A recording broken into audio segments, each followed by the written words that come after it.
Hello बच्चों, जय Shri Krishna. Anshita Navodaya coaching के यूट्यूब चैनल में आपका स्वागत है। वेलकम।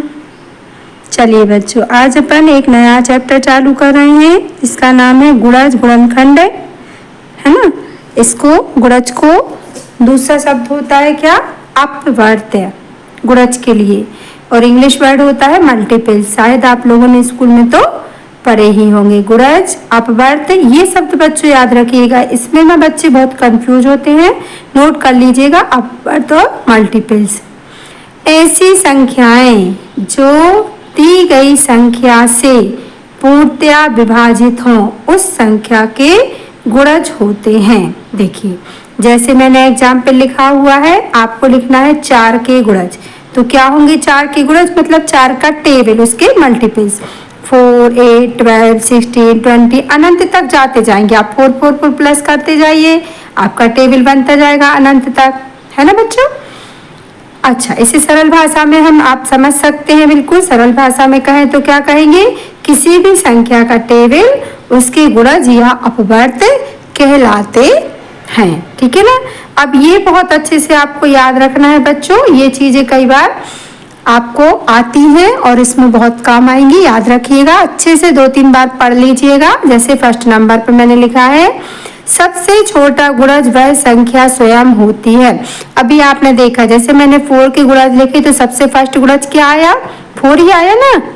तो सबसे छोटी संख्या वह संख्या स्वयं होती है उसका गुणज। इससे छोटा कोई 1 कभी किसी संख्या का गुणज नहीं होता, है ना।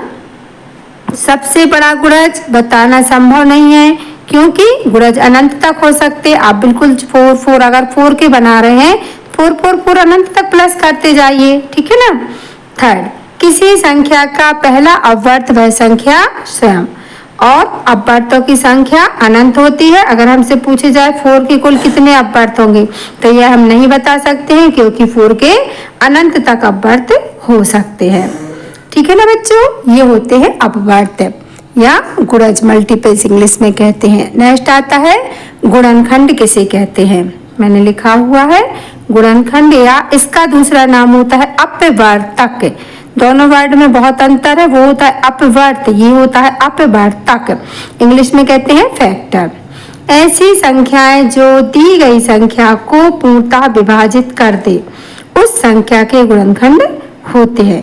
देखिए, जैसे 4 के गुणनखंड लिखना, तो 4 में जिस चीज का डिवाइड जाएगा, मल्टीपल्स में होते हैं 4 की टेबल में जो आएंगे। इसमें ये होता है कि 4 जिस चीज की टेबल में आएगा, तो 4 1 की टेबल में आएगा। 1 4 जा 4, 2 4 जा 4, 4 1 जा 4। तो ये गुणनखंड 4 के क्या हुए? 1 2 और 4। 6 के गुणनखंड क्या होंगे? 1 2 3 6, क्योंकि 6 में काय का डिवाइड? 1 का, 2 का, 3 का, 6 का। अब इसमें भी कुछ आपको मैंने इंपॉर्टेंट बातें नोट करके रखी हुई है, जिसको आपको अच्छे से याद करना है। आप चाहे तो स्क्रीनशॉट ले लीजिए। फर्स्ट नंबर, गुणनखंड सीमित होते हैं। देखिए, जैसे 4 के गुणनखंड मैंने निकाले तो 3 ही हुए ना, 1 2 3। अब नहीं हो सकते किसी भी हालत में। 6 के निकाले तो 1 2 3 4 ही हुए इसके गुणनखंड। तो गुणनखंड हमेशा कैसे होते हैं? सीमित होते हैं, लिमिटेड होते हैं। सबसे छोटा गुणनखंड और पहला गुणनखंड जिसे कहेंगे वो होता है 1। देखिए, 4 का भी 1 है, 6 का भी 1 है। सबसे छोटा और पहला गुणनखंड 1 होता है, तथा सबसे बड़ा और अंतिम गुणनखंड वह संख्या स्वयं होती है। 4 का अंतिम गुणनखंड 4, 6 का अंतिम गुणनखंड 6। इतना समझ में आ गया होगा आपको। आप स्क्रीनशॉट लेके नोट्स तैयार कर लीजिए बच्चों। आज बच्चों मैं एक फंक्शन में गई हुई थी, वहाँ मुझे एक बहुत ही अच्छी बात सुनने मिली। एक मेरी कजन कहना चाहिए, या हाँ, उन्होंने मुझे बहुत अच्छी बात बताई। बोले, आपकी वीडियो देख के मुझे बचपन का सब याद आ गया और मैं रोज वीडियो देखती हूँ। उन्होंने मुझे पूरा 11 का, 13 का, 17 का, 19 का सारे व्यवस्था के नियम बता दिए कि आपने क्या सिखाया। बताइए बच्चों, जब जिसकी उम्र नहीं है वो भी पढ़ाई कर सकता है, तो फिर आप तो अच्छे से पढ़ ही सकते हैं ना। दीजिए, आप बहुत ध्यान से पढ़िए। देखिए, अब अपन गुणनखंड और गुणज के ऑल टाइप क्वेश्चन देख रहे हैं। जैसे कि गुणनखंड के 2 प्रकार के प्रश्न हमसे पूछे जाते हैं। पहला पूछा जाता है 36 के सभी गुणनखंड क्या होंगे। मैंने 36 लिया है, या डिजिट कोई भी हो सकती है। तो जब ये आया है सभी गुणनखंड, तो हम किस टाइप से लिखेंगे, देखिए 36 में फर्स्ट गुणनखंड क्या होगा, 36 का ही डिवाइड जाएगा, और लास्ट कितनी बार जाएगा 36 का, 36 वन जा 36, तो और 36 वन जा 36, 136 जा 36 है ना, तो ये दोनों ही आएंगे 1 और सबसे बड़ा 36। अब 2 आएगा तो 2 का डिवाइड कितनी बार जाएगा, 2 वन जा 2, 2 8 जा 16, तो 18 का 2 बार भी जाएगा, 2 का 18 बार, 18 का 2 बार, तो ये दोनों ही उसके गुणनखंड होंगे। 3 वन जा 3, 3 2 जा 6, तो जब 3 का 12 बार जाएगा तो 12 का 3 टाइम भी जाएगा ही।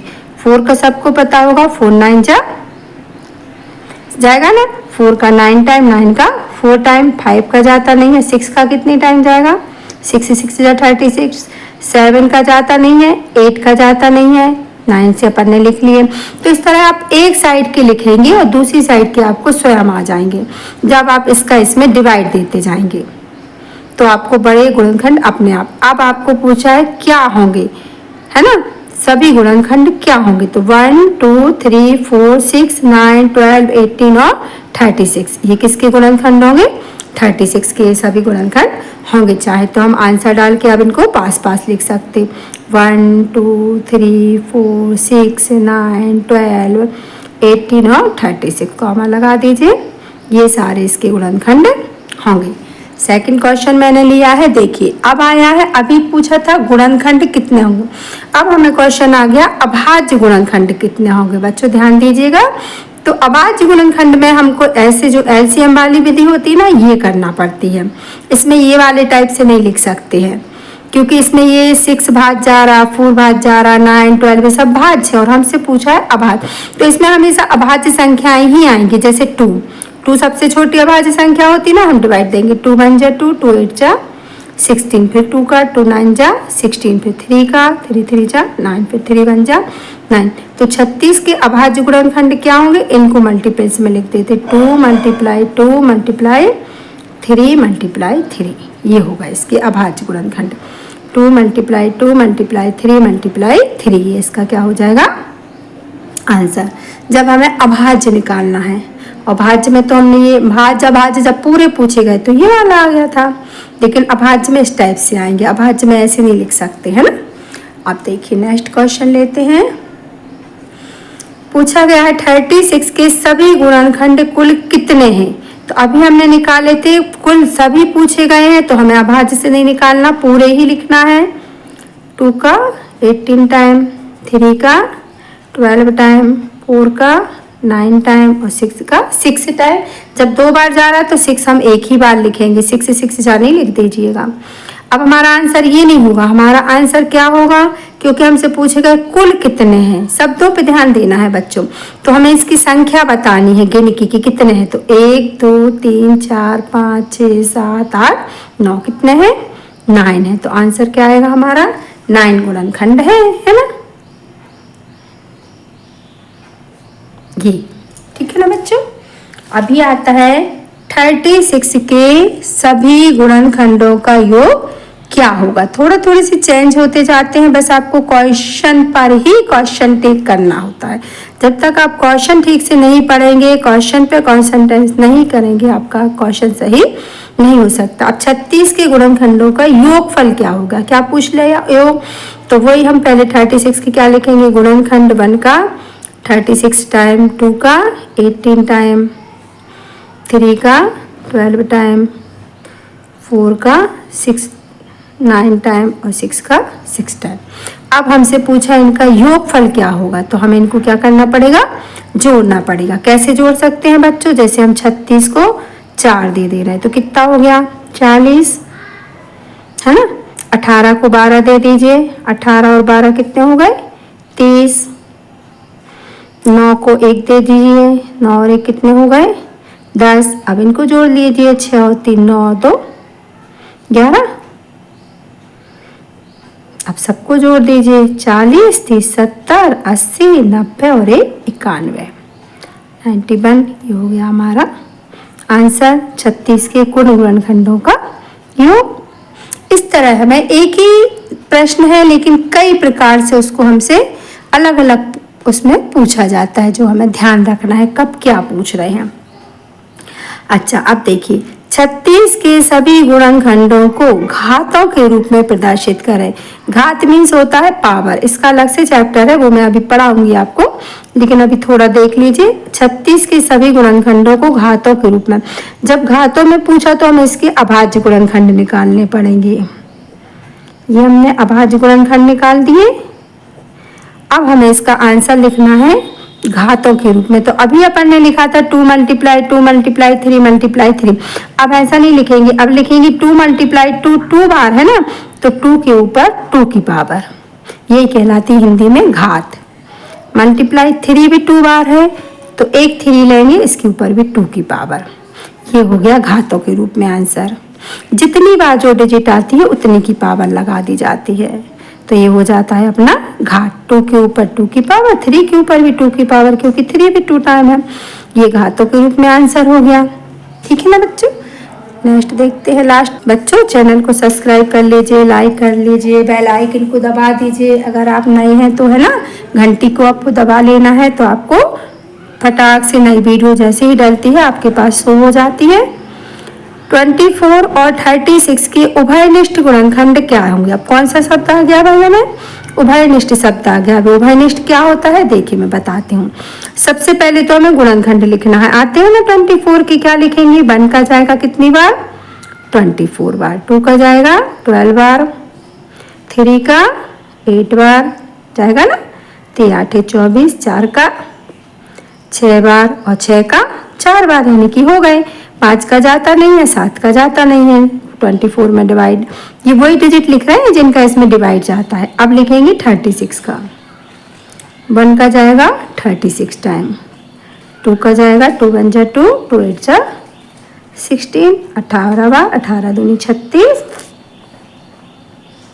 3 का 12 बार, 4 का 9 बार, 5 का जाता नहीं है, 6 का 6 बार जाता है। देखिए अब उभयनिष्ठ निकालना है। अभी हमने दोनों के फैक्टर बस लिखे हैं, अब चाहिए हमें उभयनिष्ठ। उभयनिष्ठ मीन्स होता है बच्चों कॉमन फैक्टर। उभयनिष्ठ कहलाता है इंग्लिश में कॉमन फैक्टर।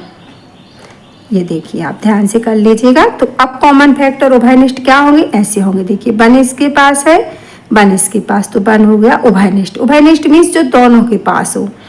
2 इसके पास है, 2 इसके पास है, तो सेकंड हो गया 2। 3 इसके पास, 4 इसके पास, 4 इसके पास, है ना। 6 इसके पास, 6 इसके पास।